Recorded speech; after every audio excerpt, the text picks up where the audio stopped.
Last time on Dice Funk. It flew in through the side of Beauregard Textiles, stole the Sephiroth, and flew back out. It might not even be a fiend, is what you're saying. It could be anybody if they just polymorphed into look like that. If you catch the Valentine Devil, you benefit. Your reputation increases, your renown increases, and mine decreases. The clue is police station. Yeah, that assuming one of us still has Graves' information, sure. Reese should. What am I gonna be like? Hello, bear who doesn't understand me. He nods. There is something actually a threat out here that Graves is trying to keep out. The algorithm knows what you're going to do tomorrow and the next day, and it knew Katarina was going to start killing people. This bodes well for us and our chances of not being screwed over by Solomon. We just don't do the sensible thing. Find the churches. And you see in the hole where Graves' face used to be is a harpoon. Can I try to heal him? The gods died. The event that did that made resurrection magic non-functional. Is it Cat? The main difference would be that you've never seen Katarina Brooks wear the clothes this figure is wearing. It's wearing what appears to be a scale pattern shawl. And you see this appears to be wearing a helmet, which looks like a thorny devil lizard folk. Frank is gonna try and cast Locate Creature on Katarina and see if Katarina is within 1,000 feet of us. You do not find Katarina Brooks.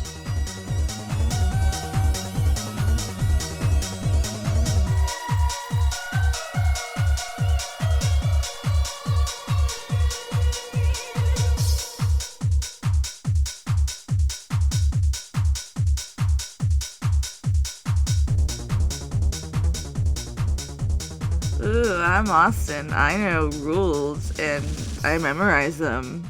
Ooh. So, last we left the adventure, the team was on the trail of the Valentine Devil. You needed to get access to a police database of facial data to try to figure out what the heck is going on with that guy. You followed a lead out into the desert inside of a downed airship. Inspector William Graves was killed in front of Reese. Although the assailant looks and acts like Katarina Brooks, Frank determined with magic that it is not her, or at least the magic does not register it as being her. And everyone is extremely traumatized from that revelation, the explosion, the death, the fact that it's 110 degrees out here. Fahrenheit, sorry, international listeners, I assume. 50? What is Celsius? I don't know, but that's like how hot Florida is right now. You're incredibly stressed out. And so, Lenora, you may have noticed several times during the last arc or so, I've asked you to make Constitution saving throws. Usually, when you're smoking weed, and I disguise those saving throws as being, as if they were about the weed. I knew it was bullshit. It was bullshit. Roll Constitution. Oh, it's just a 0. That's fun. I crit. Suck it. That's very good. Lenora, you suddenly feel extremely powerful, and you look down and you see that your nails have begun to sharpen and grow very quickly, supernaturally quickly. And you feel the same thing with your teeth and your toenails as well, your claws, your cat. So you just feel like overwhelmed by power, and all of your nails sharpen and grow on the spot. What's going on? I don't know. Oh, things are happening. Mm-hmm. What I roll to try and figure out what the fuck is happening to me? That's medicine, my homie. Medicine. Mm-hmm. Is the cat lord nearby? No. Deep D&D lore. 17. That's very good. You know that's not normal. You don't know anything that would do that. You think you probably should go to a hospital before your body starts falling off. To the hospital! Okay. Just as we're getting in the car, that wasn't Katarina. I don't know if anyone else got Katarina vibes. It's not Kat. Yeah, do you guys want to talk about that on the way? Yeah, also, we probably got to pick up Reese. Yeah, I assumed. On the way. Yeah. Frank just picks up Reese and throws them into the car. Reese is the driver. You can't just throw the Throw driver. them into the driver's seat. Oh, she is not driving right now. Oh no, who's driving? Bear's driving. Reese is absolutely inconsolable right now. I was going to try driving this time because I'm the only one that hasn't tried driving yet, I think. I haven't either, but Neither is Lenora, yeah. my claws are too long. Such the problem of being a super cat. All right, let's see here. So is this just be a flat D20 roll for me, Austin? Is this what we're doing now? If you don't have proficiency. Nope, I don't. I have other, but wait. I am proficient with a disguise kit, so can I act like I'm a chauffeur with my disguise kit proficiency? I'm dying. Drive the car, Ed. I didn't think it was that fun. Okay, let's just go. 8. No, that's very bad, homie. Very bad. It's only an 8. It's not a 1. Make another Constitution saving throw, Lenora. Fuck. Crit, fail. Damn! Oh my god, I crit again. Wait, are you evolving now? Holy shit. Lenora, you get a My tail grew twice as long. Lenora, your strength permanently increases by 2. Ooh. Good job, me. That's because with an 8, it takes longer for you guys to get there, and so whatever's happening to Lenora's body is happening more and more and more, faster and uncontrollably. Mm-hmm. Yeah. Help. Well, you're welcome, Thanks. Lauren. So. I think. Well, I mean, listen. You rolled a pair of numbers that you only had a 1 in 400 chance of getting. So. Nice math. So what do you guys say on the way there? I want to have that scene. Reese, are you okay? What happened in there? She killed him. The person on the drone. Yeah. I know what you're thinking, but I tried locate creature. That wasn't cat. She's not really responding. It's worth noting that she basically still has Graves' blood all over her face. And she's like sort of catatonically sitting there right now, not really sure how to respond to things. We can't go one episode without traumatizing Reese. She just wanted to draw pictures. But one of the things that Ed will do, since his driving's a little bit slow, is also he will spend a spell slot at one point and cast Enhance Ability on Lenora to enhance her constitution to make her a little bit sturdier for the ride over to the hospital. If I'm not dying too quickly, I was gonna cast Prestidigitation to clean up Reese. All right, so Ed, you use your magic to try to give Lenora some help. And Lenora, you clean Reese with a wave of your hand, and you guys pull into the parking lot of the hospital, and you start, running inside, one assumes. I think the doctors immediately try to grab Reese and take her away because she looks like pale and flushed. And they're like, oh God, she's going into shock. And then you're like, no, it's Lenora, this one. And you're like, wow, she looks extremely healthy, actually. Please, I'm dying. Are you sure you're supposed to be at the weightlifting competition? This is the healthiest person I've ever seen. She's dying from too much health. Whoa. She does too much drugs to be this healthy. You're not far off. Uh-oh.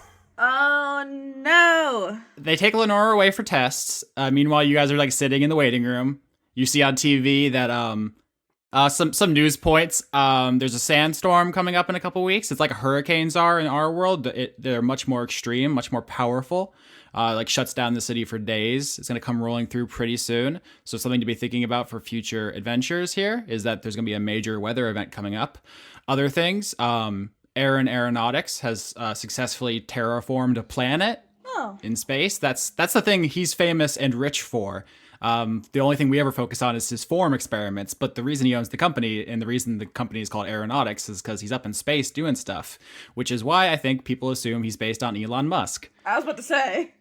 No, that is not the case. But that's so you guys see that, and eventually the doctor comes out and says, all right, so good news and bad news. Mm-hmm.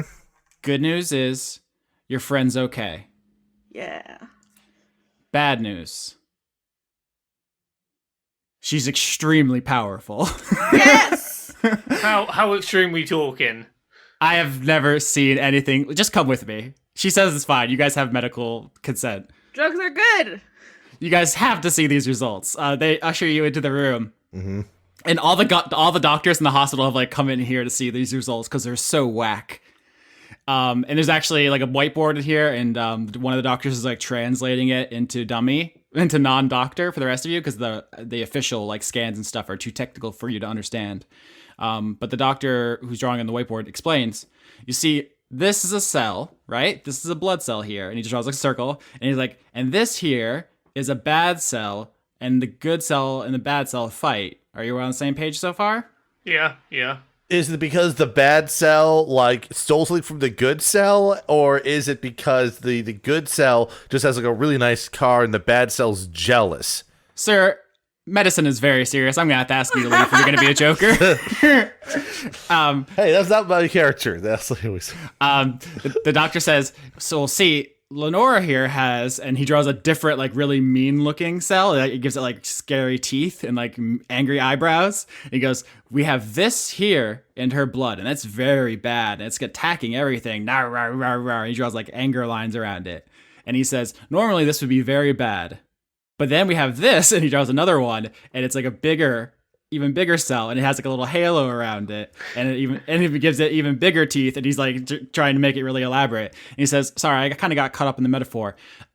Your friend has latent lycanthropy in their system. Ooh. Were you bitten by any werewolves or anything, Lenora? Oh my god! Because I was bitten by Reese.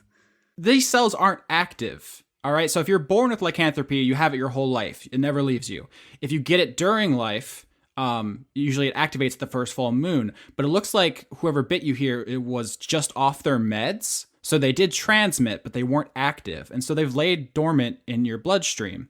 Now, normally this would be bad because it takes over your body and there's physiological changes, uncontrollable mood swings. But then you have this other thing in your blood here, the big nice one, I guess, the one with the halo. I've never seen anything like this. Is it drugs? Is it a new amino acid called good cushionine? Is that what it's called? Whatever is in your blood, is it reacting with the lycanthropy in a way? No, I've called everyone. I've called the top doctors in Lorelei, in Ilium, in Mithridane, Stone Root, Akamoros. Yeah, all the big doctors. No one's ever seen anything like this. So instead of being taken over, instead of this just laying dormant, it's combined into some kind of super, there's no other way to say this, into like some kind of like super powerful, always drug. Whatever drug is in your system is now a were drug. yeah. I think. Well, that's the question. What have you been taking? Or what is in your system? This only reinforces the whole good cushionine line I just mentioned earlier. He said, listen, I've been a doctor a long time. I've seen cushionine, all right? I know what cushionine looks like. Don't come in here and condescend. I don't go to your job and tell you how to suck dick. You come into my house and tell me what cushionine looks like? First and foremost, listen, you might actually... No, but listen what I care. Like, first and foremost, you might actually give some good advice on dick sucking, so don't... Yeah, I'm really good at it. It's extremely good. I'm the best. What's going on? What's up? Hey, if there's one person in this room that's good at sucking dick. High five, Frank. The doctor doesn't actually know your name, but he high fives you nonetheless. I know what Kush looks like. Also, I feel bad for our listeners who have no idea. Sorry about all of this. Yeah, sorry about all of this. But Lauren, you've been putting mysterious drugs in your system all season, and then you got bit by Sounds about right. like a lycanthrope. So. What weren't you actually toking up on the ride over to the over to administration? It is to be assumed that Lenora is always toking. Yeah. But like he said, it's not weed. He knows what weed looks like. He's never seen whatever this is. It's probably, I mean, I would assume it was Nox, because if it was any kind of normal drug that we'd have in the real world, they'd be like, this is the drug. All right. Do you tell him that, or are you just keeping that for yourself? Is there anything I can roll to see if he's trustworthy? Maybe insight? That would be insight, yeah. Let's see here. I pull out a gun and aim it at the doctors. Does he appear trustworthy now? I rolled a 9. Ooh, wow, 11. 15. I mean, they're a doctor, so like, despite the fact that they're kind of violating HIPAA by having random people in the room with you, you know. Well, also presumably they work for Solomon. I don't want to give him the secret recipe to being awesome. It's adorable that you think HIPAA exists in this universe. I know. I just wanted to. I was watching clips about how hospital scenes are depicted in movies and TV shows, and I just thought about that one. It's just like, yeah. Here's what I'll say. You guys don't know if he's particularly trustworthy or not, but you have zero doubt about the fact that he intends to profit off of this. In our world, at least in America, it is the law that doctors are allowed to take stuff from your body and make money off of it, and you don't get anything, and you don't have a choice. There's a famous lawsuit, Moore versus Regents of the University of California. I highly recommend you at least, read a summary of it. This happened. A doctor found something inside of a person. And he's like, oh, I want that. And he took it. He made billions with a B, billions of dollars. And the person was like, yo, that's my body. And the court said, no, fuck you. All right, well, fuck this doctor. I'm not going to tell him anything. I'm going to say all I did was smoke a lot of weed. All right. So he's going to keep the results, but he doesn't have a lead to figure out what they're doing. But I know. Yeah, but Lenora, you do not contract lycanthropy because Reese was just coming off of her meds. That would be kind of bogus for it to wear off that fast. Right. But you have been taking Equinox all season. You don't know what that is. And the combination of those two things means that you can trigger a Equinox rage, basically, like a lycanthropy shift. You can basically, you are... Can I be Rat Baby now? Nox baby is kind of like what's important. Your body is drugs. Your body is drugs. Same. Yeah, I'm doing this for Lauren. Thanks. Yeah, but that's what's happening. Those things that were happening before are permanent. You keep that strength increase. If you guys hadn't gotten to a hospital for whatever reason, it might have gotten out of control and damaged you, but they got that under control, and now you can shift at will. That is really cool. Mm-hmm. Thanks, Reese. Presumably, there will be a downside to that. That does sound like me. Yeah. Yeah. We'll cross that bridge when we get to it. That's tomorrow, Lenora's problem.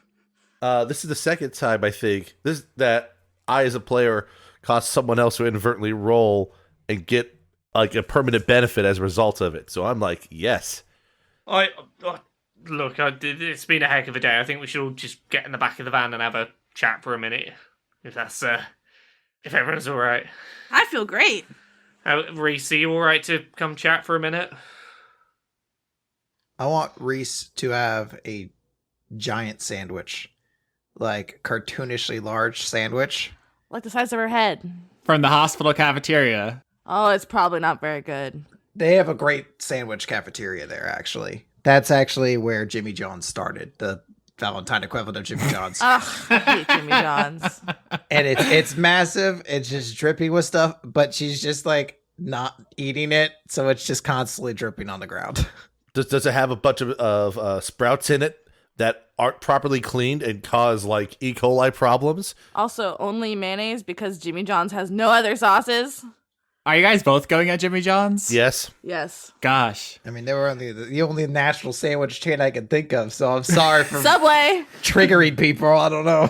It's not international, though, so I'm just going to have to sit out of this for a bit. We could have made a reference to Nando's, but no, we I heard they're cheeky. Yeah, they're cheeky. Banter with the What? lads, Archbishop of Banterbury, something like that. What? I don't know what any of this means. The other option was Subway, but then Lauren would have to tell her Subway stories, and we'd be here all episode. It's bad. I have long Subway stories too. They all involve me not getting the ninth meatball, even though I order a meatball sandwich every time. And you put a ninth meatball on, so a you could meatball easily. sub only comes with 8 meatballs, Chris. That's ridiculous. I was an assistant manager at Subway. It only comes with 8. That's ridiculous. If you put the ninth meatball on, I watch you scoop it off. I get infuriated.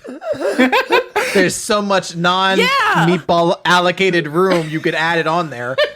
It's not going to take you guys under. There's enough room for the 8 meatballs. There is way more enough room. Maybe they made meatballs smaller in my time, but there was enough room for 10, maybe 11 meatballs on my sub, and I got 8 every time. I lived it, Chris. I went there every day, and still. This is fucking blasphemy. I can't deal.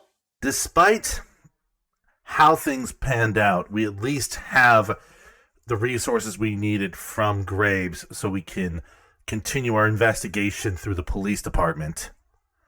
We'll have to do some, activations and otherwise, but I think we can get in there, check all the information we can get out of there, and hopefully get a stronger lead based on their databases. I agree. Let's go put it in their faces that we can go in now. A giant talking dog runs up and eats Reese's sandwich in one bite. Is it Clifford? That's not the dog who eats the big sandwiches, Lauren. Who eats? Is that Marmaduke? There's a lot of big dogs. Garfield? He's a cat. Oh my god, I'm dying. Garfield's a cat. Which dog eats the sandwiches? Is it the dog from Man's Best Friend? Wait, well, that doesn't talk, but it is. There's a lot of dogs and a lot of things, and all dogs love sandwiches. No, I'm not going to answer this so that you guys can get roasted alive by commenters. Please, I'm so tired. Just tell me who this dog is. Never. All right, so you guys are going to go to the police station? I'm gonna kill you. Yeah, that's the plan that Martis/Ed proposes. Moving on. Oh, it's Scooby-Doo. Yeah. Damn it. I was hoping she would know and then she'd get roasted. I was just tired, but I remembered that he exists. Reese will pipe up and say, if you guys want to go and do that, that's fine. I want to go try to see if I could find Graves' family and let them know about what just happened. Also, a dog just ran up and ate my sandwich. Did he seem really stoned? That is unfortunate. The sandwich part, I mean. But that is a good idea, Reese. Despite how much trouble Graves gave us at time, we should at least provide his family with some sort of closure. I'm sure it wouldn't be too much of a trouble for us to part ways to take care of that for the time being. Beep boop, I'll call another car. Handsome Chris should bring it right over. Oh, wait, who gets to drive Handsome Chris? I want to talk to him. I want to bet his hopes and dreams. If no one minds, I think I'm gonna stick with Reese on this one. If that's cool. Yeah, that's fine. It should be okay. I honestly think that if we don't have too many people with us in the police station, it'll make less of a scene. And I just don't want to deal with them too much, to be fully honest. Yeah, I can't say I blame you. You alright if I stick with you, Reese? Yeah, that's fine. Cool. Alright, so there's Team Bad News and Team Fuck the Police. There's like Team Bad News and Team Bad Boys too, you know? That's good too. So we both need sunglasses though to pull that off, so that will be important for later. We get sunglasses on the way. Team Bad Boys, what they gonna do when Solomon comes for you. I've never actually seen that movie. Neither have I, but I've seen that one scene because I watched Hot Fuzz. Yeah, I was gonna say. All right, so Handsome Chris pulls up in his own personal boring dad sedan. Who's getting in there? His Shmonda Rivik. Yeah. Shmonda Rivik? It has just a big spoiler on it. Ooh. It says Dumbledore dies. I thought it was going to be a Shmonda Dad Cord, you know. Oh, that's good. We could go with the mid-size sedan, I suppose the full-size sedan, that's fine. He's driving away. Reese and Frank are already gone. Anyways, I haven't gotten to do a driving role yet, and I want to drive it. well, it's Handsome Chris's car.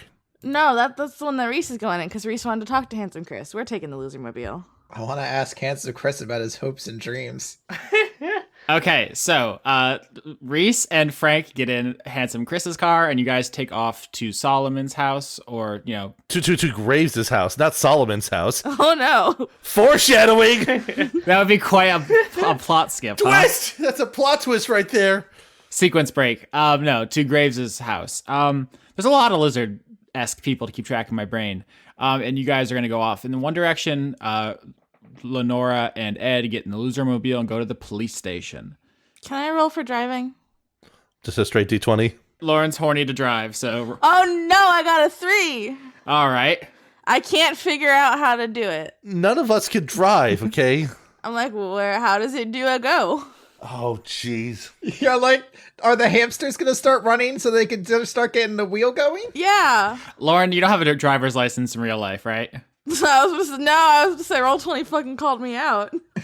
Yeah. So you definitely start cutting curbs like you're in a racing game. And you're just like, I'm trying to make the best time. Does Deja Vu play in the background? It does. The police's passive perception is 10. So they're going to notice you doing this, and you guys are going to get pulled over.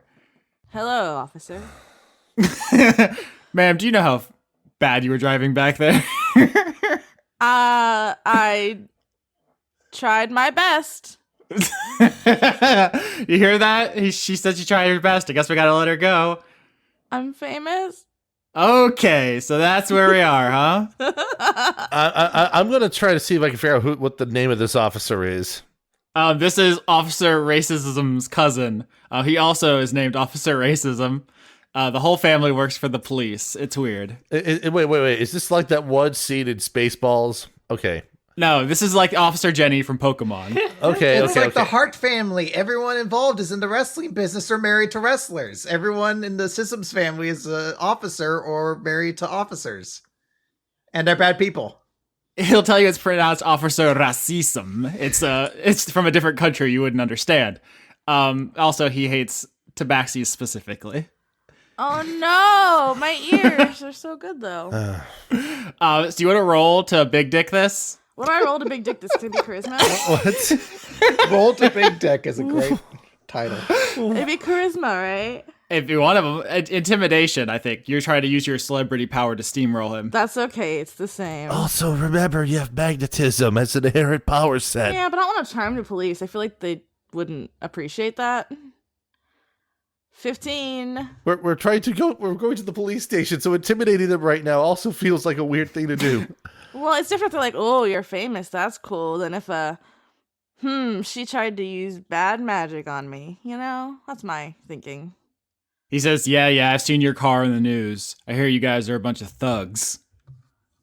No. What kind of response is that? I didn't know what to say, so I just went, no. Okay, you're rolled a 15. That's good. He just says, I'll bill administration. Get out of here. Get back on the road and get out of here. I tried to say both at once. Good work, sir. I'm gonna salute him. That's not how this works. Please leave. That's incredibly patronizing. I'm gonna Tokyo drift out of here. Bye. Oh my god. Oh my gosh. All right, so Lenora, you're going to take Ed to the police station to try to use their facial recognition software to find out what the Valentine Devil is. Yeah. Meanwhile, Reese and Frank, do you guys want to actually have the breaking the news to the ex-wife scene, or do we want to move to like in media res there? Yeah, I mean, we can gloss over it if need be. How sad do we want this episode to be?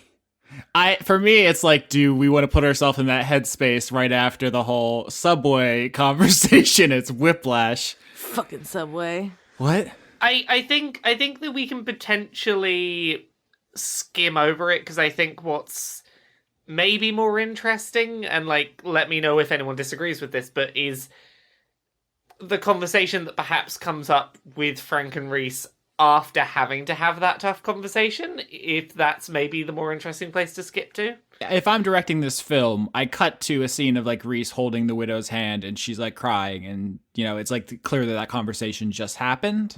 And then it's like, where does the scene go from there? That's how I would do it. But so I want to ask Graves' wife, so did your husband keep any like records or documentation of anything he worked on? he has a file cabinet in his office. Would you mind if I got a chance to look inside? I want to make sure that, you know, whatever Graves was trying to tell me before everything happened doesn't go to waste. You're with Crown, right? Isn't that all your stuff? Saying I'm with Crown is only a technicality sort of thing. I'm on the side of Valentine. I don't want to get you in trouble. It's too late for that, I think. A quick question I have there is that you said to the wife what your husband was trying to tell me. Does that mean that Frank is aware from this conversation that he whispered things to Reese before he died? Yes. Okay. So I want to go search through his cabinet and see if I can't find anything in Graves' files that talk about churches or horror, I believe was the other word. Investigation checks for people who want to search through Graves' stuff. 19. 11. All right, so half you guys succeed. It was 15 to find it, because you guys start looking through his police files, and there's a lot of like boring paperwork. There's a lot of like incident reports and so he was an inspector, so he got a lot of high level stuff. He wasn't like in the trenches giving out tickets or, talking to perps and stuff. He has a lot of really super boring paperwork. But with a 19, while you're in his office, you do find a book, which is written by a theologian at the University of Valentine, and it's called A Survey of Post-Calamity Faith. It's like a book about what happened to religion after the gods started dying. Oops. That is a thought indeed, isn't it? Because churches don't really have such a role when there are no gods. Yeah, like in character, you guys are aware of the word church, but you don't ever really say it or hear it. It's not like a thing that ever, you know what I'm saying? Like in the same way, there are words I'm sure on some level we know, but it's like we don't ever contend with. It's something I didn't really think about till listening back to last episode, but Reese said something to the effect of, what, like churches? And I was like, yeah, that's a good point though. Would Reese know? Yeah, I mean, it's like vomitorium. We don't have a modern context for that because they don't exist anymore. So Yeah, we do. We talked about Subway already. Fucking savage, dude. Very All good. right. All right, so out of curiosity, in a selfish manner, is there anything about what my characters did in that information? I guess we'll find out at some point.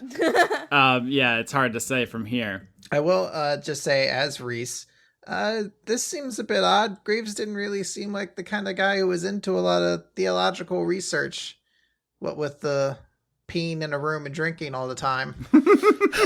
Yeah, he did not seem like a man who believed that there was something better waiting in the sky for him. This seemed a bit more of an oblivion of pee kind of deal. Have y'all been to the South? I mean, first and foremost, now I'm just thinking of like transubstantiation with piss instead of wine. It's just getting really weird in my head right now. Can I flip through the book to see if there's anything specifically, like maybe he conveniently outlined or highlighted or anything like that? You do flip through it, but you don't see anything that jumps out to you. You don't find hurrah, the word you were looking for. And there's it talks about churches, but nothing that sticks out to you. You're like, yes, Graves died for this, and now I understand why. While this is going on, now that I'm aware of churches and Hara being the things we're looking for, can Frank do a Google search for Hara? Yeah, sure. History? 15. Yeah, that's really good. So you find there are some scholarly articles that turn up in the search engine, but they are behind a what's the word? Academic, not paywall. Are you guys aware of JSTOR in our world? Mm-hmm. Yeah. Someone pretend to be a student. So for those who are not in the know, there's an entire swath of scholarly knowledge that you have to be in academia to access, and it's behind. I think there are multiple, but the one I'm familiar with is JSTOR.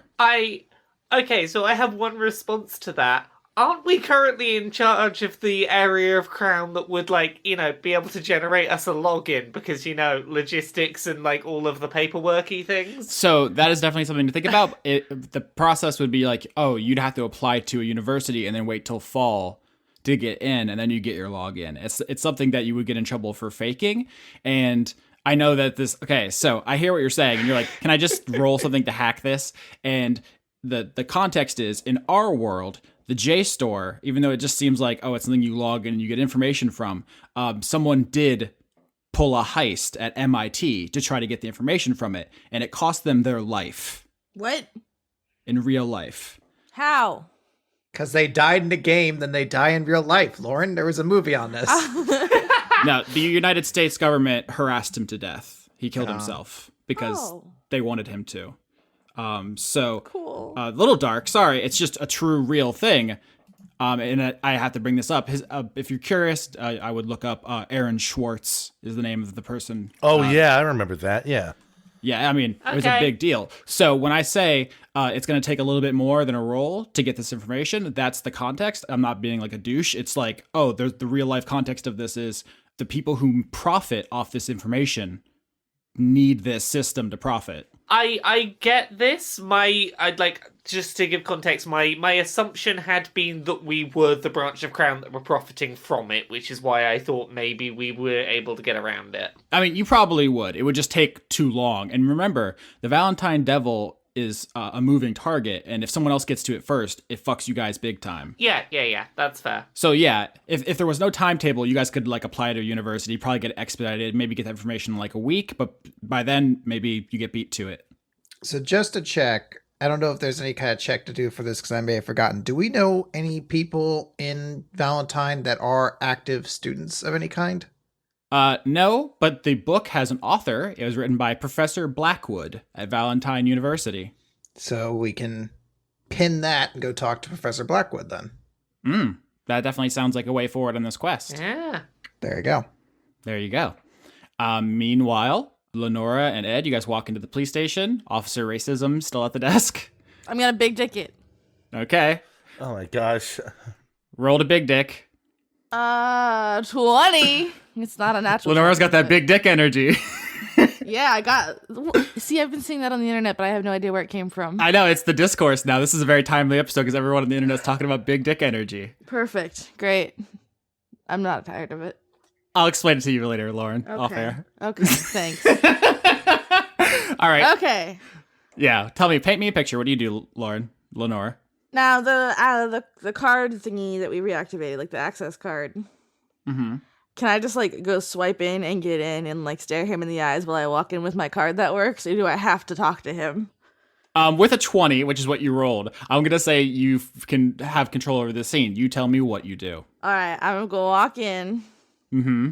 Gonna just stare him in the eyes. I'm gonna make him stare back. Mm-hmm. I'm gonna my eye contact will not break while I swipe in. Mm-hmm. And then I just go in. All right, that's very funny. Thank you. Is it? I feel like was that sarcastic or not? No, it was very good. I just like are the you idea. dunking on me so early? No, I'm complimenting you. Thank you.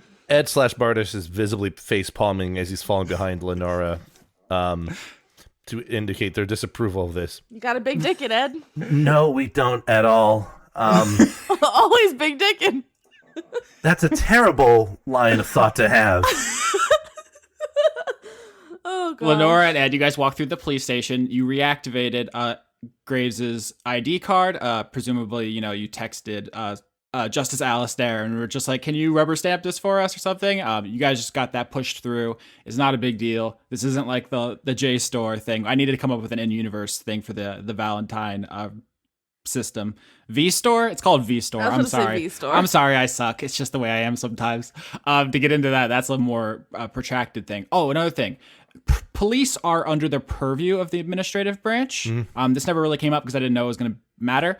But every single police officer, or what I'm saying, within a margin of error, is corrupt, right? Mm-hmm. Right. So they all technically work for you, but Graves set the tone. He was working for media, and you assume that's all of them. So I just want to put that out there.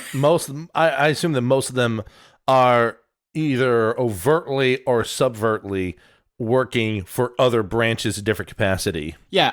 In fact, they wouldn't even think of it as corrupt, right? They're just getting paid for their services. That's just how things are. It's actually not even illegal. Right. It's not illegal because, and as Graves noted, no one gets paid enough at this level to be able to justify the one job. They need to have some other work. So, yeah. So you guys make your way through the police station, past all the desks with the people doing paperwork, the desk jockeys. You guys go past a security checkpoint, and they look at your card and they wave you in. There's a locker. You have to swipe. It unlocks. You have to walk past some bags of there's shelves with the drugs and stuff they took, but there's obviously a system for taking them for yourself here. I was gonna say, they're just dudes fucking doing lines right in front of it. You absolutely walk past some officers who are just on break, just doing lines of confiscated drugs here. And remember, the way drugs get confiscated is if you can't pay the extra fee when they catch you with them. So, So you guys make your way past that to a secure server room where this kind of stuff goes on. Only high level access, not just anybody can get in here. mm-hmm. So you swipe your card, it unlocks, and you guys have access to the facial recognition software. All right, what do we roll to do it? I'm going to say because Reese went to all the trouble of putting that clairvoyance thing in the office and you guys actually have footage of it, I'm going to give you advantage on history checks to use this computer. Sweet. Not so sweet for me, but I rolled a 10 and a 16, so 16 wins. I rolled a 14. Sweet. 14 and 16 both succeed for how to use a computer. You guys are existing in the modern day, so it's a computer. It's pretty simple. It made it sound like we didn't need to roll. No, you did. It was just a low. I'm just saying it's a low DC. Okay. It's a computer. It's a little specialized, but it's like, oh no, this thing's operating with an Amiga OS as opposed to Windows. What the hell is this menu system? Is it like doing that thing like in CSI when they're trying to match the fingerprints and it's like scanning through all the fingerprints? No. It's faces? like that scene from NCS. It's like that from scene in NCIS where the two of us are typing on the same keyboard at the same time. Oh my god. Wow. I forgot about that. Because that's how counter hacking works, right? I'm just saying there's a thin line between people who have no idea how to work technology and people for whom it is second nature. So I just had to make sure that you guys didn't accidentally eat the keyboard with your That roll. is actually very true. Yeah, that's what happened. Yeah, you don't want to big dick the keyboard because that might be what happens there. That's why you always got to clean it. What are we talking about? You know. So you guys use the security footage, or not security footage, you guys use the spy footage, reshot, and you enter one of those images, the clearest one you can, into the program, and it matches it to its database. It takes a while. There's like a long progress bar. Do you guys talk about anything while it's going up? I'm going to do a quick check around to see if there's any sort of... Well, I mean, there's going to be cameras watching us, obviously, because... I'm going to flick them off. Just so they know. Yeah, tell them. You okay there, Ed? It's Martis right now, and I've just been thinking about a number of plans I've been trying to put forward over administration. Pretty much any time that we're not directly working on a case, I feel like I'm spending hours over there. I guess that's nice of you. You're probably a much nicer boss than Alistair. It's not so much about being a nice boss. It's about, well, we have access to a certain degree of leverage. Might as well do what we can to exert it as well as we can. You know, I'm really impressed that you always seem to be thinking ahead. When I'm not on a mission, I just smoke weed and cry. I've noticed that. Yeah. In fact, I have to be fully honest, I was a little nervous when I saw you using that Nox the first time we were on a mission. Yeah. But now I have cool stuff in my blood, so... Speaking of that, I guess you don't want to necessarily test it out unless there's a good reason to, but hopefully there's no weird repercussions or side effects. Yeah, that totally wouldn't be a thing that would happen. Why would there be side effects? There'd be some weird narrative irony for that to be the case, but I don't see how that could happen out here. Good thing life doesn't work like that. Skitch is really trying to throw up all the flags for Lauren. So there's a beep as the computer finds its results and returns them to you, and there's another beep, two beeps. The other one is the door. Who it? Okay. The door opens, and you guys see Blood Maw, the Invincible. Hey, what's up, Blood Maw? Hello, Lenora. How's my buddy? Bird. The bear. We went for a walk earlier. He is good. How's my buddy? Specifically, not you! Also, how are you, buddy?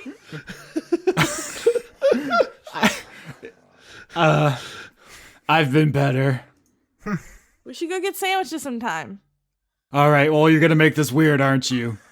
So what brings you here today, Blood Maw? Gonna steal your lead? No, you're not. Oh, well, that's interesting. Why do you think Bo let you into the crime scene? Shit, he's on another level. It's really not. She told you guys that she didn't want you to catch the Valentine devil before me, or us, her team. I'm gonna block the computer with my body. I wanna hug it. Mm-hmm.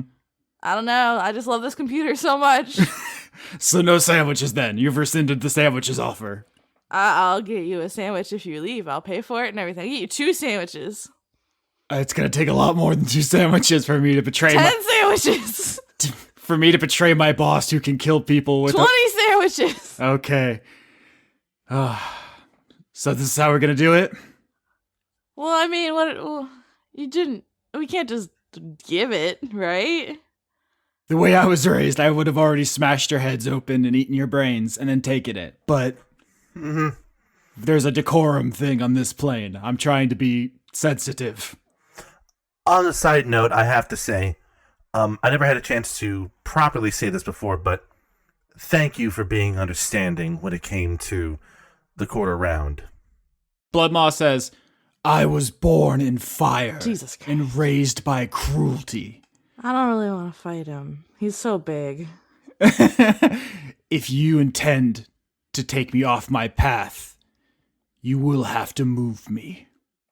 Okay. Alright, you know what, Bloodmaw? You're really big. And I don't feel like getting murdered today. So if Ed and Martis are cool with it, I guess we'll share our lead. But because we did all the work, can we get like a head start or some shit? Why don't you roll persuasion with advantage? I would have been really funny if I just slowly pushed him out the door, though. Yep. That would have been very funny. But no, you're... But also dead. Crit! 24! Hell yeah. Bloodmaw says... Friendship. Something like that. He says, where I'm from, such a deal would be cowardice, befitting only a coward's death. Mm-hmm. But here, it is worth many sandwiches. Shit, I did say 20. Many sandwiches. Well, like, I read administration, so I have to have a little bit of sandwich money, right? We'll figure it out. Your food budget's gonna take a hit. Yeah, I mean, listen, that's gonna be a problem. But a great friendship is going to form because we're going to go all these sandwich dates. That's gonna be a problem for Fancy Quiche Fridays at the office. All right, so you guys are gonna all look at the computer together. Yeah, friendship. So you guys look at the computer. There's only one result. You guys find that the computer returned the fact that in the metadata of a computer that's on the Valentine network, a image matching the facial features of the Valentine Devil exists. Specifically, in a compound owned by the late General Heller. Oh. And you guys get the address of that compound. It's where he lived. He's dead now, and it's not a military base. It's his in-city house, and you guys get the address for that place. I have a crazy theory, and I feel like I shouldn't say it out loud, but I'm going to. Is it fucking Officer Fortune? Officer Fortune? Private Fortune. You don't have to tell me. Private Fortune, whatever. That's just where my thought went. Yeah. Because I was like, who in the military do we leave alive? So Bloodmaw says, go. All right, we'll meet up for sandwiches later. Ed/Martis will pull out what looks to be like a small business card, writes a note on it, and hands it over to Bloodmaw, saying, after all this boils over, I might want to talk to you about something. So, please get in touch when you can.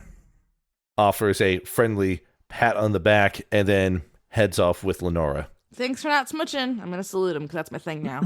I was hoping for like a sweet ass like, hey, let's just go to like let's go over to where the armory is, whatever it is at this police station, just like get some dope ass guns. But nope, no time for that.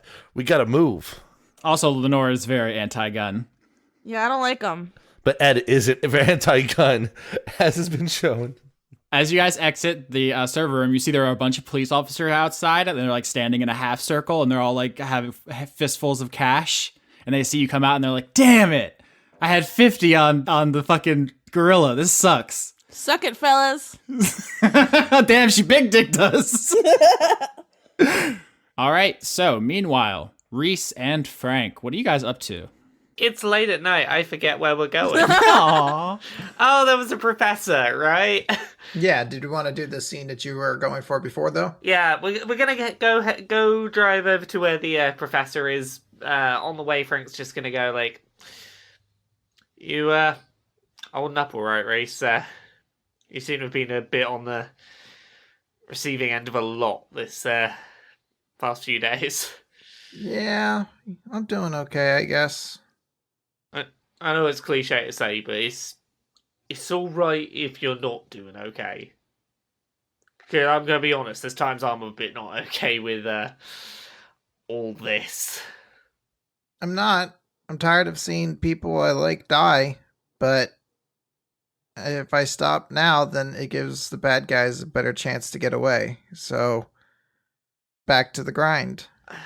That's what people who do work say, right? They call it the grind. Yeah, that is what they call it. When I hear that's what they call it.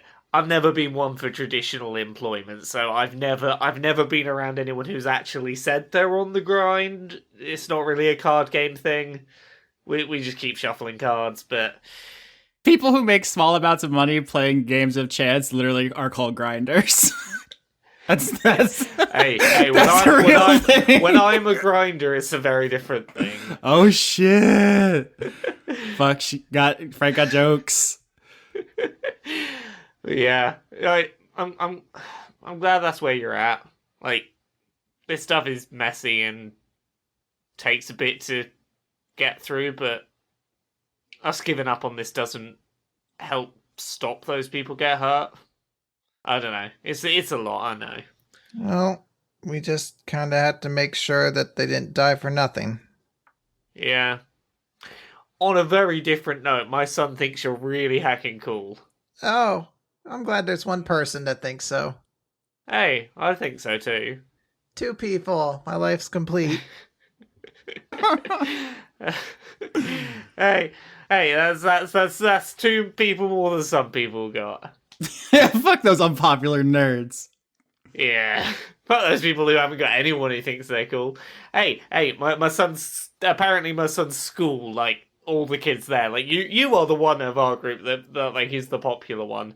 Apparently, people can sense like person that actually like is a decent person in the group. Dang, roasted. You two aren't here. You don't know that Frank's blasting you. Ed is a pretty shitty person, so it's okay. Same. Yeah, Frank's the kind of shitty person. Reese is alright, though. That's nice to hear. Handsome Chris up front driving says, I think you're cool, Reese. Thanks, handsome Chris. What are your hopes and dreams?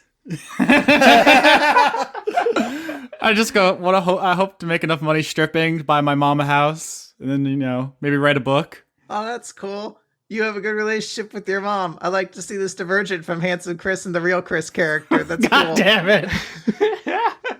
I was trying to think of something like sweet and endearing, and you gotta make this the sad. Yeah. Dang. Oh yeah. If you need any advice on writing a book, I've got this friend called Beautiful Laura who's writing a book at the moment. Maybe they can give you some advice, handsome Chris. I'm actually changing my priorities. Now I have a manga podcast. It's pretty successful, but You should leave administration and go work on that completely, because that's where you need to take a chance on yourself. Go back to school. Don't crumple under the enduring pressure of it all, because you believe you deserve it. I hate this job. They just make me unstable things that were stable all day. It's the worst. At least they gave you a working stapler remover, right? No. Oh, no. I hope we mentioned that on air before. I'm sure at some point. Yeah, I feel like we've heard it several times, so at least one of those had to make it to recording. I think it might have been a last season thing, so make sure to listen to the entirety of season 3 of Dice Funk to see whether or not this has been referenced. Not the lore of the universe. You go back to listen to season 3 for a one-off story about a shitty job I had once. Damn, get that promo. Should we go see a professor? Oh wait, isn't there one thing you need to do still? Before we get out the car, Frank is gonna, like, while we're still driving, Frank's gonna go, like, so, I hope this isn't, like, an awkward question to ask. I would get some serious cred points with my kid if you could draw him holding a sword and being cool, because it's you, and your art's apparently, like, the big thing right now. Could you do a cool picture for my kid? Does he like fire cats? Because I'm really into drawing fire cats right now. What's a fire I'm cat? pretty sure he'd be on board with a fire cat. Like they shoot fire and they're on fire. Can he be like riding the fire cat? I'm gonna make him the fire cat. He's gonna be the fire cat. I think that this is gonna work out just great. Cool. So it's like a cat on fire, but with Forrest's face? Basically, she's what's the term for the Pokemon personas? Basically, Gajinkas? Kajinkus, whatever it is. Yeah, she's making that. I know stuff. I am now waiting for the point when Forrest accidentally gets in contact with the world of forms and decides that, like, Forrest wants the form of this fire cat now because it's the coolest thing. Y'all are nerds. Thank you. All right. So you What guys else is go. new? Oh, my voice. Hold on 1 sec. Gotta take a big sip. Big sip.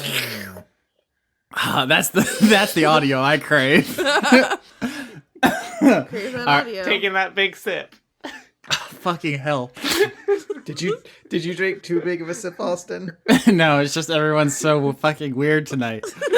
We're always weird. Your mom's weird tonight. Got her. Just fucking roasted. All right, so you guys pull up to Valentine University. What's their logo mascot? Ooh, good question. Bugbear. It's a bugbear. Bugbears are people, though. That'd be kind of weird. That'd be like being like our team's the The college that Austin and I both went to. the New Jersey Philadelphians. The duck bats. I just want to point out people are mascots. Rumble ponies. Can it be the duck bats? Rumble ponies? Wait, are you Rumble really ponies. Why are you bringing the rumble ponies here? What's a rumble pony? It's the team that Tim Tebow's on now. Duck bats, duck bats, duck bats. I can just imagine Austin crying right now, like head in his hands as these voices scream at him. The Rumble Ponies are the AA affiliate for the New York Mets, so... Skitch, this isn't your bit. You don't get a side. You go back to your story. I'm on Team Duckbat now. It's the duck bats. You bring up you bring up a baseball reference, I'm going to comment on it, that's all. Duck bats, duck bats. Duck bats. Duck bats. All right, so the mascot for the University of Valentine is the duck bat. Sweet. Thank you. The Blackwood Duck Bats. Blackwood is the name of the professor. Oh, Blackwood. Well, the professor owns the school. Also, I can say this canon. He owns 10% of this company. So I'm not wrong. Oh my god. Austin, go ahead. What if I just started sobbing? Would you guys go on without me? Yeah, I'd be like, all right, so we meet Professor Austin. Could you stop crying so I could voice Professor Blackwood? Oh, hello there, everybody. I've got great news for you. That's his I voice. feel like you should be happy that we have good vibes today. I'm trying to get some exposition and I can't hear over your fucking wails of anguish. Exposit to me. Exposit. Okay. It's just too much like talk dirty to me. Exposit to me, daddy. Hello. Oh, Exposit to me, daddy. Fill me in on all these dirty details. Hello, I need those plot points. Let me know if there's a MacGuffin for us to chase after. There's always a MacGuffin. And knowing me, it's going to be some sort of orb. I've done that for like 3 seasons You in a row. love There's always- orbs. You just love round things. There's always a MacGuffin in the banana stand, that's all I'm going to say. Shit, it's like Bioshock. There's always a city and there's always an orb. There really is. All right, so Professor Ken Levine comes out. No, that's a fucking bad joke. I laughed. You got it. Thank you. You guys entered the university. I assume you just read signs and Google until you figure it out, because I don't know who you would talk to. The university I've been to is a very open campus. You kind of just go wherever you want. I'm assuming like we look up his Twitter profile to find out like what subject he's involved in, and then we just kind of look for like that department if there's any kind of signs. We did theology. He's one of those guys who only tweets about the college sports. It's like his only interest outside of work and like geez. food is just like college sports. So do we know what area he specializes in? Presumably like theology and that kind of stuff. So I'm looking for like, where are the kids that look like they're Bible study kids? I'm not sure what you that mean the means. Mormons? Yeah, fuck. I'm expecting like they're all just like a little bit more like, if they wear a button-up shirt, they button the top button up. Like, that's the level of kids I'm looking for. How crisp are their khakis? I'm looking for people who are going for theology degrees, so it's people with tons of hope in their eyes that are going to be dashed immediately upon graduation. Damn. I minored in religion and I've never worn a button-up shirt, so I don't know. If you did, you would button up the top shirt, though. Ooh, I want to look for somebody who looks like Austin, and then go to his Can we class. look for Austin? But Austin's the troll of his classes, so it's the guy who's trolling.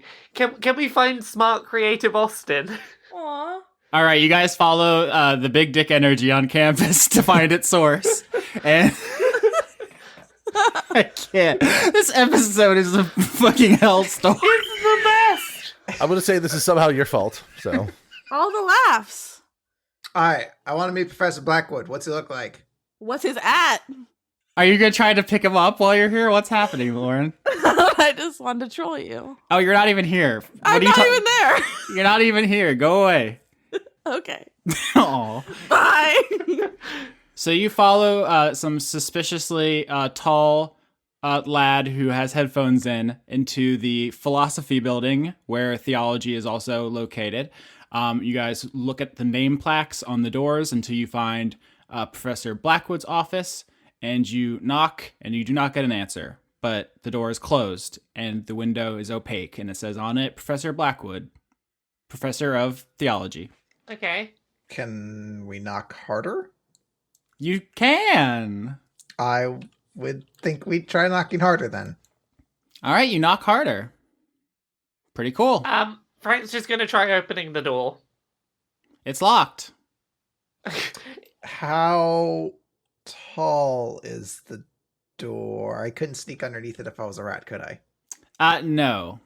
If I can see enough through that window to see that there's floor on the other side that is unoccupied, presumably I can warp to that. Doesn't line of sight generate what you can see? This is my question for Austin, is if you've got a slightly cloudy glass door, and I can see that there's floor space on the other side of it, does that count as an unoccupied space that I can see? I'm just trying to think of the most interesting way to get you guys in this room. So if you speak with enough confidence, I'm going to say it can fly. What do you do? Frank can see that there is some floor space on the other side of that door, and he's gonna benign transposition in. He does not know exactly what he's gonna find, other than there will be floor that he'll be stood on, and it's there. Dexterity saving throw. Yeah, I knew something like this had to be coming. You feel the dex saving throw, you transposition into the door itself, and it shatters. And wow, we got a lot of blood on scene.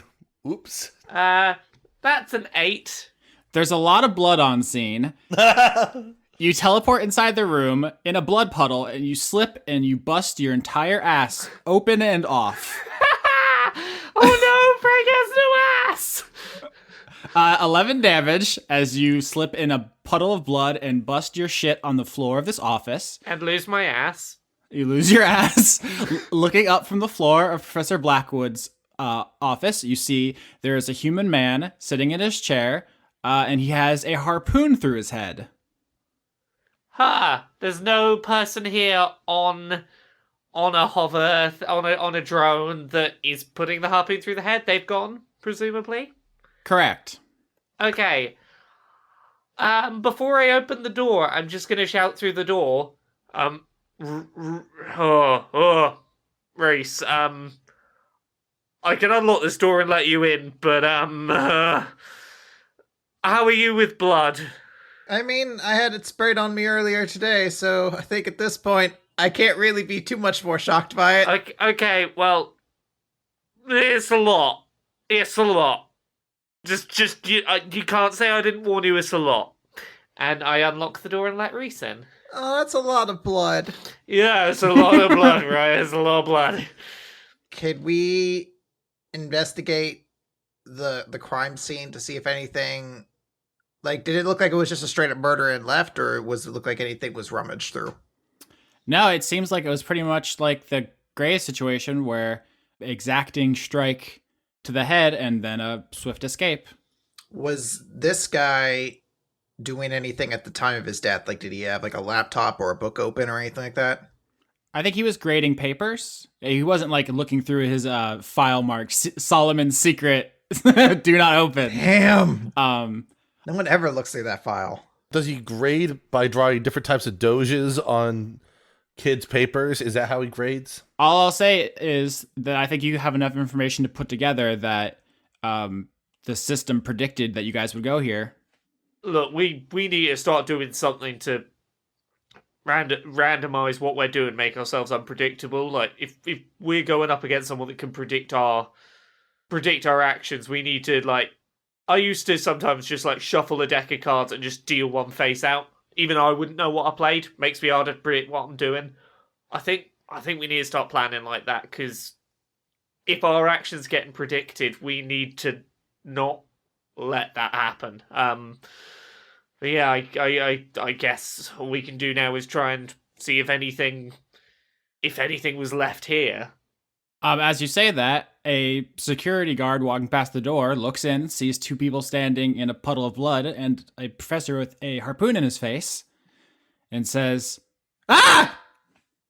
Reese is gonna like scramble around and then like put on a domino mask and run up and say, "No, it's okay. We're heroes. We're here to try to find out. We were trying to see this person and someone murdered him." Persuasion? I don't know if I have. Actually, no, my persuasion's good. All right. 21. That's very good. So you're going to take some time explaining the situation to this guard, and we'll return to this scene. In the meanwhile, Lenora and Ed, what are you guys up to? I think we're going to the place. Yep. You going to the address on the paper? Yeah. Yep. Ring, ring. Hey, it's us. Okay. So you guys get in the loser mobile, and you're going to start driving. Can I get another driving roll from you, Lenora? Oh wait. I'll try driving this time. Oh, damn. Aw. It's probably not gonna be It's probably gonna be just as bad. Let's be honest here. Oh shit! You crit. Natural 20. So You hit every green light. So wait. Okay. If I roll natural 20, does that mean that we like flip the car over and burst into flames automatically, Austin? You do a Grand Theft Auto stunt jump. You get $100. Where does that money come from in the fiction of Grand Theft Auto? Jonathan Mythica Prest. Yeah. I mean, that's obvious. One, and secondly, yeah. So I think we actually make it there. Okay. Instead of losing gas, your gas gauge magically goes up. What actually happens is you start driving and you're making great time and everything's going great. And in the distance, because you guys are in North Valentine, because you just got back from the desert and you went to the police station and stuff. So you're seeing this, very modern city, huge skyscrapers, a lot of traffic. And in the distance, you hear a rumble and you see smoke rising from the city skyline. Where? With Ed's passive perception being, frankly, it's impossible to surprise or ambush you guys statistically at this point. So I'll just go ahead and say the smoke is coming from Sharp Financial. Sharp Investments is the name of that building. Fuck. Should we go check on Algernon? We might as well. This is all starting to seem like related, to say the least. All right. Yeah, but that's probably the fucking devil himself. Let's go. It's probably the devil himself, she says. As you guys change course and start going towards Sharp Investments, you see these plumes of smoke rising out of holes in the building. There are several. And you see the fire burning in these holes is black. Let's go get him. And emerging from one of the holes in the skyscraper, you see a large, bat-winged, pitch black creature cloaked in black fire, and it has a squirming person in its hands as it, with a mighty leap, and takes to the skies as this squirming person tries to wriggle out. And the Valentine Devil does not let it go as it flaps off. We crit driving, so can we fucking chase him? Is it possible for us to drive within 90 feet of the thing as it starts to fly off? With your crit, yeah, you guys can fly under it. The thing is, it can fly up infinitely, and it's starting to go both up and away. But you can keep that. I don't need to have it like in there permanently. I just need it there for long enough for me to use a 3rd level spell slot. Hell yeah, dude! To cast Hunter's Mark against it. Now, yes. It's significant that I use a 3rd level spell slot because that, and also I'm invoking a sorcery point to extend the length of the spell. So what that means is that for the next 16 hours, I have advantage on any perception or survival check needed to hunt down the target. Nice. And now this overwrites the one you put on Krakenbane last episode, right? Krakenbane expired because it's been over an hour since that went by. So okay, good. But we have it on tape now that Hunter's Mark does that. Yes. Also, technically, if I lose concentration, then this thing will break as well. But for the time being, I'm able to kind of keep a better eye on this thing as it flies off. Got him. So you guys are going very fast, weaving through traffic, keeping under it as it flaps away, holding a wriggling person. You cast Hunter's Mark, which will make it easier to track. Anything else? Can I see with my cat eyes who the person is? Ed's passive perception is very, very good. It's 21, yeah. Yeah. And also, like, if I were to roll perception to look at the thing, like, What does a 27 tell me for perception looking up there? Oh my god. All right, so you're under it. You're driving very fast with your crit. You're unstoppable in this traffic, and you look up and you see that it is a elderly man with a blindfold with snakes for hair. Oh, we don't have to care about that fucker. Okay, move on to the next question. Just kidding. You just shout out the window, drop him. I don't give a shit. We have to keep following the guy for our bounty and shit. Well, not bounty. We're not bounty. I'm just being facetious. I'm like, oh, it's not the one we care about. Wrong season. Ed sees who it is, and then he sort of says to Lenora, he's driving. Why would it be kidnapping Richard instead of just, I don't know, killing him immediately? Maybe they need him for something that only he can do or has access to. Like transferring power for his corporation to someone else in a bloodless coup? Like secret bank accounts or something? I don't know. Rich people are whack. Yeah, they sure are. I guess the goal would be to try to follow the devil as well as we can. For as long as we can. I'm going to text, Lenora's going to text Frank and Reese with an update so they know what we're doing. Ooh, I like this. All right, well, let's actually jump back. So, Reese, you finished explaining your frankly unbelievable story to the security guard. You showed them evidence of who you are. You guys can... this is just the phrase of the episode. You're just going to big dick this guy. I'm famous. Look at this YouTube video. It has 1 billion views. Eat me. Anything else you want to add there? I hope he has a great day. What's his name? Wait, did I get officer? What's his name? Technically, I'm not an officer. I'm a security guard, not a cop, so we're not allowed to call ourselves officers. I like to think of myself as an officer of the peace, but it's really more of a ceremonial position for the good of the people on the campus, and he's just going to keep talking. Yeah, but what's your name? God, I was really hoping he'd be like, names are kind of a construct. I don't really identify with names. It's like Officer Good and Boy, Yeah. Officer just doing his job. Officer Big and Dick. No, please. Big and Richard. Big Richard. Officer Big Richard. I can't breathe. Reporting for duty on campus. Please say he's a gnome, too. Also, okay, we just had a Richard get kidnapped by the Valentine devil, and we've never, to my knowledge, had 2 characters with the same name, which is very unrealistic. In real life, a lot of people have the same names. So I'm going to say that to have a good parallel here, on both sides of the party split, you're both dealing with a Richard. This is Big Dick Richard, the security guard, and there's Richard Sharp being kidnapped by the Valentine devil. Big Dick? That just makes me think of those little deer. Big Sharp Dick? Is that wait? What are we talking about here? During the speech of him being a security guard, Frank is basically looking around the office, and there's a couple of things he's hoping to look for. Anything left over in that office that might point to HARA. Also, if his laptop is still there, and if so, is it logged in? Investigation roll? Yep. 14. So with a 14, his laptop is not logged in, but you do find a paper that he was reading in here, which has that word in it, which you can take. It's a very long read. It's 50 pages or something. So it's gonna at a later time. Definitely gonna take that then. Anything else you guys want to do here? No, unless no, I don't want to bother Big Dick anymore. He's got things to do. Oh, does he? Big Dick on campus. Yeah, I don't know what that meant. Is he going to pornos after this? No, he's gonna go be a quarterback for the Philadelphia Eagles. Oh, fuck him! Yes! I break his knee. Thank you, Austin, for that reference. As I finish it, I'm just like, Giants for life! And then I rip his throat out, Mortal Kombat style.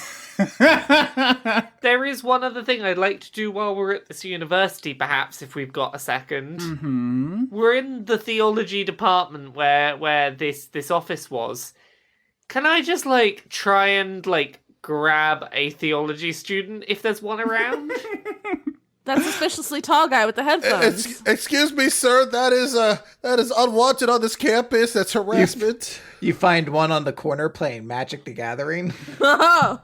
I love Frank's hustle. Yeah, you find one guy who still has his headphones in. He's looking at Twitter. He hates it. Hey, you one of the theology ones. You do theology, right? I hate talking. It makes me anxious. I'm sorry. I have to go. I'm hyped on coffee. Ah! He runs away. Can I cast calm emotions on him? Let's find what is that a wisdom saving throw? I think it's a charisma. Oh no. Oh no. Yeah, it's a charisma saving throw. -60. All right, well, he's calm devotion wise because I gave him a bitchin' Doge beam where the Doge has little headphones like him. Also, the Doge is a fire dog now because I'm really enjoying like fire animals and like animals with powers and stuff. That roll was a 6 with a +/-66, and so it's like 666 on roll 20. Mm-hmm. Cursed. Oh shit, he's the Valentine devil. I killed him. Oh no! So this guy, who frankly should work out more, says, I don't want to talk, but my emotions are really calm, so you have a very short window to talk to me. What do you want? Okay, 2 quick questions. Do you know what HARA is? He just says, isn't it that lizard folk thing? Ooh. I failed that class. Okay, one other question while I got you, very quickly. Any chance you've got to log into the, like, university, like, thing that you look at all those big, long lengths of text? And if so, could you just, like, really quickly just log in on my phone so I can look this HARA thing up? Like, I promise, we're like celebrities, you know, it's important. Important celebrity business. Frank is trying to big dick it. I like this. Roll persuasion, because I think it might be an honor violation to let you use his VStore login, but also, he really wants to get out of this situation. yeah. Also, what if he had an OC he wanted Ratgirl to draw? Yeah, do you like fire cats? 7. I've not rolled anything higher than a 5 today on the dice. Like, I've been working with, like, +9 modifiers and not rolled more than a 5. He says, sorry, I'm here on scholarship. If I get in trouble, they're going to kick me out, so I can't let you use my login. Anyway, I'm going to go play Fire Emblem, so... I love Fire Emblem. Okay. Can we talk about Fire Emblem? I want to like endear myself to him by talking about Fire Emblem and then ask him. While you're doing that, you get a text from Lenora which says, we're in a car chase with the Valentine devil. Fuck! Okay, we should probably go join that car chase with the Valentine devil. I tried. I'm sorry, Chris, that I can't roll more than a 5 today. It's all good. No, it's fine. Although, I mean, you can guys, let's just say, Frank, while you guys jump back in the car, you can make the proper texts to get a VStore login. It'll just be a while. The 2 things I want to do while in the passenger seat are start getting the balls rolling for that login, and B, start trying to attempt to read that text we took from the office. So, yeah. So, I think you guys are probably going to finish the Valentine Devil plot line, the arc, before we get to the What Graves Died For arc. Okay. Which we'll need another name at some point. Although I like the phrase "What Graves Died For" does have a solemnity to it that I like. Yeah. But no, you guys have made progress, so you succeeded. It's just gonna be less immediate than perhaps you hoped. Yeah. So you guys get back on the road. Can I get a driving? Well, now it's Handsome Chris It's driving. Chris, yeah. Perfect He's at really driving. good at it. He's a very safe driver, though. He's a little slow, but that's okay because he doesn't get into accidents. His insurance is still suspiciously high, though, despite that. 9. He's slow. I told you, he doesn't drive fast. All right. He doesn't pass when there's somebody like slow ahead of him. He's very patient. All right, but with Lenora's directions, you guys are going to head him off. So he's flying in one direction, carrying Richard Sharp. The Losermobile's chasing him from behind, and Handsome Chris and his Honda Schmacord are going to come at a different angle and try to head him off. It was the Schmonda Rivik. Thank you very much. An Accord is a loser's car. Take that, random people in our audience, I guess.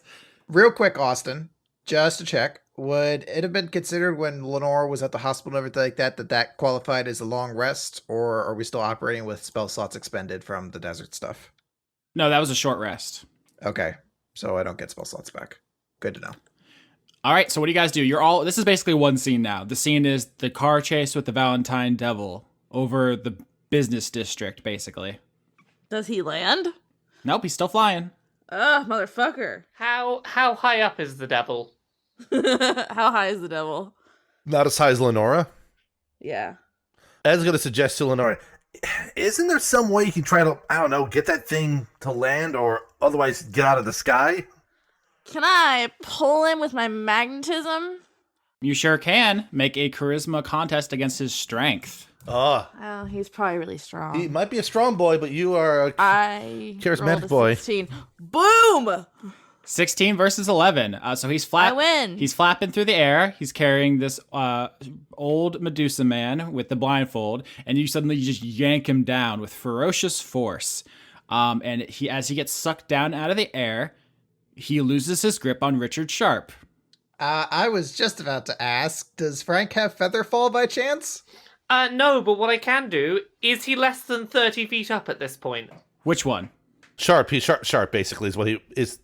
Yeah, so I want to use Misty Step to get directly underneath them, which recharges my Benign Transposition. Then I want to use Benign Transposition to swap places with Sharp. So now you're falling. I can then use one more Misty Step to get myself safely back down to the ground, if needed. After 6 seconds pass. What's the terminal velocity of Frank? I like this. Okay, so imagine the Valentine Devil's flying across the cityscape. We got two cars coming at it from different angles. It gets sucked down out of the sky. He drops Richard, and now Richard and the Devil are both falling. Suddenly, Frank, you teleport out of your car.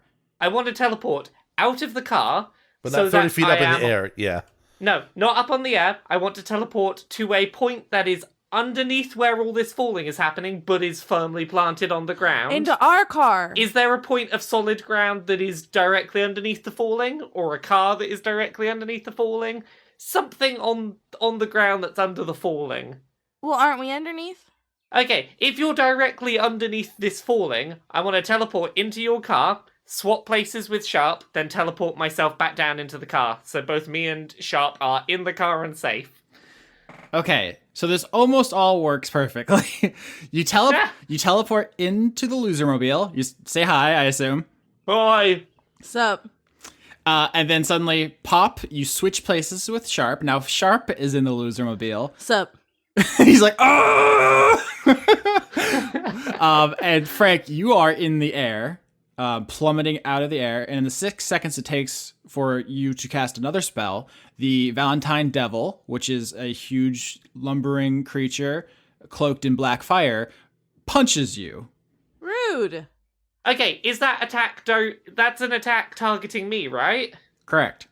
Okay, then I use my protection power to force him to either attack someone else instead or cancel the attack. What's the save? 17? Yeah, 17. 20. Okay, he punch. 8 damage. So the Valentine Devil punches you, Frank, into a skyscraper. No. Woo, okay. That was 8 damage, and you take D10 more as you smash through a window. 9 damage. Okay, so that's some damage I've taken so far this episode. Yep. So as you free fall through the air, the Valentine Devil punches you through the window of a skyscraper as it plummets to the earth, and it does a superhero landing on the ground. The 3-point stance, you guys are familiar. You've seen movies. Yeah. And when it does so, there is a plume of black fire that comes off its body, throwing cars all over from hell to breakfast around it as it lands basically in this flaming black crater in the middle of the downtown Valentine. Ah, it's gonna be such a good fight. Can I ask Handsome Chris to pull the car over so I can leap out with my mask on and my sword out and run towards the creature? And like maybe I'm on like I don't know how I'd get up there. I get somewhere out of and climb like a street light, like doing a cool superhero pose. I was like, are you gonna Naruto run? Yes. I got my headband. So paint me this picture, everybody. I mean, like, I'm pretty sure that as soon as like the street is cleared out, Ed's going to do like a power like sliding stop, like unbuckle the seatbelt, open the door, and just sort of dive out of the car with guns being drawn as soon as like we're close enough to the devil as well. So I'm gonna draw my claws because they're cool. As soon as like Frank stops falling through building where he's being punched through, You just went through a window and landed in somebody's office, like their cubicle. okay, so he's gonna like walk out of the building glowing magnificently because he's triggered Aura of Vitality, so he's just like walking out glowing radiantly as he starts to heal himself. All right, so Reese, you Naruto run to the scene. Frank, you're healing as you exit the skyscraper you were punched out of. The Losermobile power slides as our heroes jump out, weapons drawn. Roll initiative. Not really, that's the end of the episode. Damn it!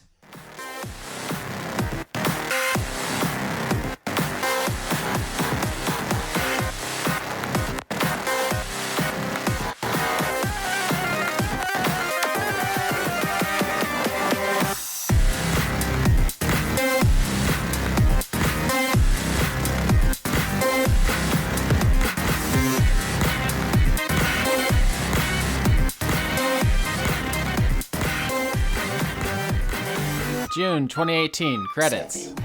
Oh, it's June already? Goddamn. I'm sorry, I'm Austin Yorsky, this is credits. You're Lauren Morgan, this is credits. Wow, credits. This is our intro, always. It's always wow credits. Wow, credits.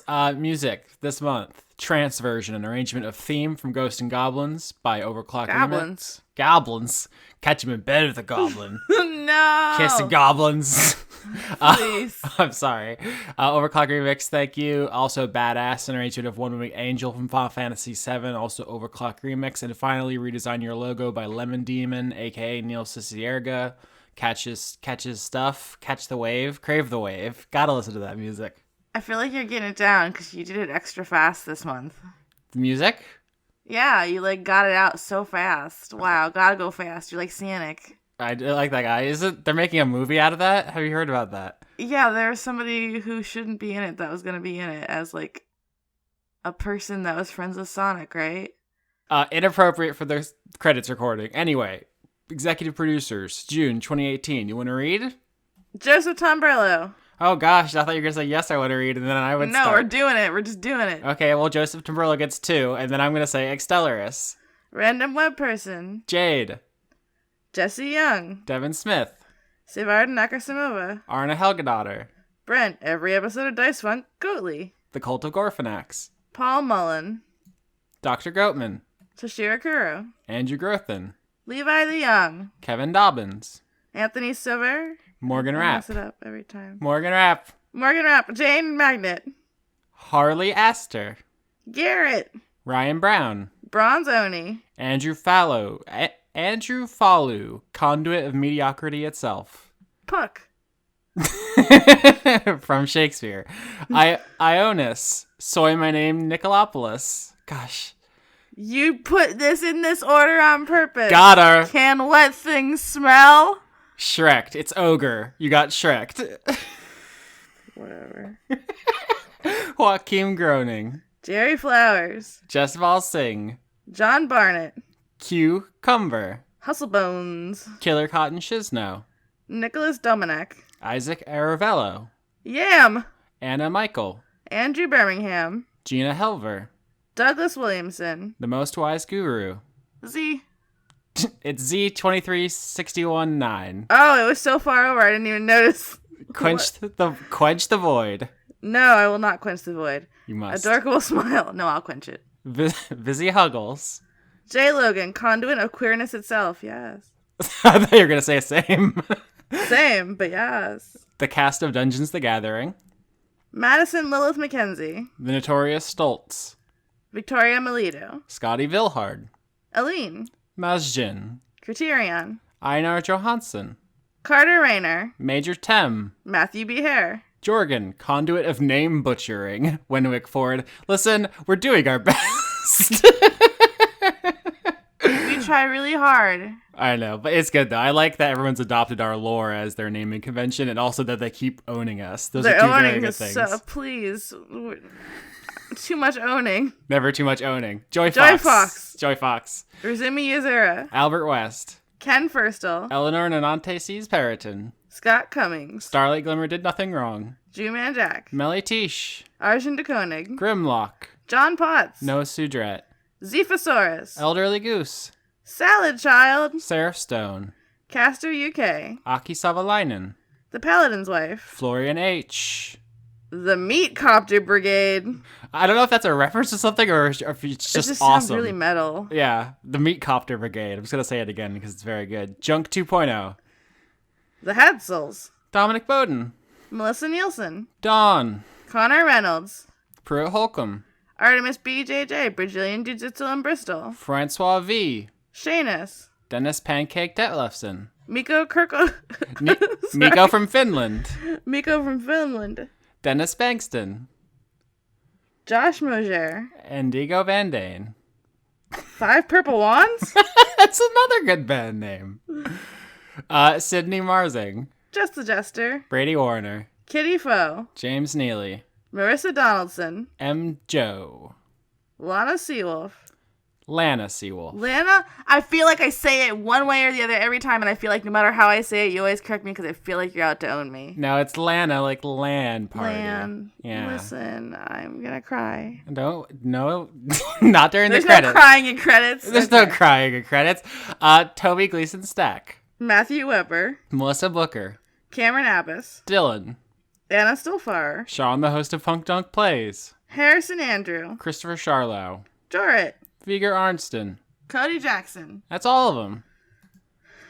We really fucked up this month. I'm sorry, I did my best. In our defense, neither of us should be awake. That's true.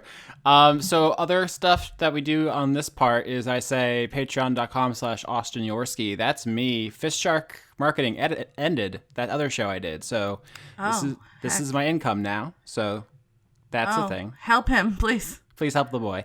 Also patreon.com/weekly manga recap for Chris. What other people? Bandcamp.sketch.sketch.bandcamp.sketch. Bandcamp.sketch.com for sketch. Yes. I know. I had to continue the joke. .com/sketch. Yeah. Lower K Buzz. Everywhere. And also Kotaku.uk. Right? .co.uk. Websites. What else? Oh, we also got, I just got to say, we don't do this every month because I'm an idiot, but we just some phenomenal fan art out there. We just had It's all good. You want to talk about it? I like it. Specifically, the people finished up the Tarot project for last season. Yeah, I've been seeing some of those. That's fucking baller, guys. It's very good. What the fuck? So shout out to Save Arden, the Dragenda, Juno Heckin Steele. I'm just looking through my likes here on Twitter. Chase Jones, Cosmignon, Levi the Ghoul, Adam Sane, Abyss123, Edmund Kapusniak. I'm very bad. He's trying. I'm trying very hard. Who else? Cyretha. Yeah, everyone's art is killing it. Jessica Sims. What about Aline? Aline. Boop, doop, boop. There's a lot of people. Did we already say C questions? I don't know if they did any cards, but they do good art. Nicholas C. At C Questions on Twitter. Yeah. Okay. I usually see that I don't know. The internet. Jared Johnson. Everyone's art is phenomenal, and thank you to animals. are you sure? Yeah, there's 2 cats here that are okay, I guess. Goblins. I have several scars because they're too clumsy. Smudge sounds like she's Smudge. Cat. Sounds good. Cat. Chris's dog. Scotia. Scotia only gets this one. Scotia, no, because Chris will murder us if we leave Scotia out ever again. Scotia's on notice. Scotia knows what it did. I don't know which. I don't know pronouns Scotia takes. Did Bork one time when we were recording, I think. I enjoyed it. Also to all the cats out there listening to the podcast, because I'm sure it happens. Meow. Oh boy.